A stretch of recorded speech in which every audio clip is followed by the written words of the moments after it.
അല്ലുക്കുട്ടൻ ഇന്ന് പോകുന്നത് വലഞ്ചുഴിയമ്മയെ ആദ്യമായി കണ്ട് തൊഴാനാണ് കേട്ടോ. അല്ലുക്കുട്ടൻ്റെ ചോറൂണിന് ശേഷം ഇപ്പോഴാണ് നമ്മൾ ഓരോ അമ്പലങ്ങളിലായിട്ട് പോകുന്നത്. വലഞ്ചുഴി ക്ഷേത്രം നമ്മുടെ വീടിനടുത്ത് തന്നെയാണ്.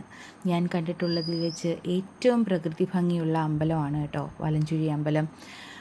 അച്ചൻകോവിലാറിൻ്റെ തീരത്താണ് വലഞ്ചുഴി ദേവീക്ഷേത്രം. അച്ചൻകോവിലാർ വലം വെച്ചൊഴുകുന്ന ക്ഷേത്രമാണ് കേട്ടോ ഇത്. വലഞ്ചുഴി എന്ന പേരിൻ്റെ ഉത്ഭവം തന്നെ ഇങ്ങനെയാണ്.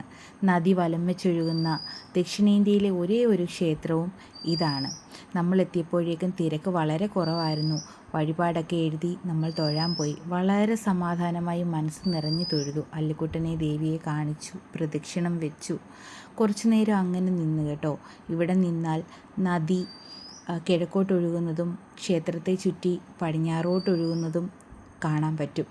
അങ്ങനെ തൊഴുത് മനസ്സ് നിറഞ്ഞ് തൊഴുത് കഴിയുമ്പോൾ എന്തെന്നില്ലാത്ത മനസ്സമാധാനവും ശാന്തിയും ഒക്കെ അനുഭവപ്പെടും. എല്ലാവർക്കും അങ്ങനെ തന്നെ ആയിരിക്കും അല്ലേ? ആ ദിവസം മുഴുവൻ നമുക്കൊരു പോസിറ്റീവ്നെസ് ആയിരിക്കും.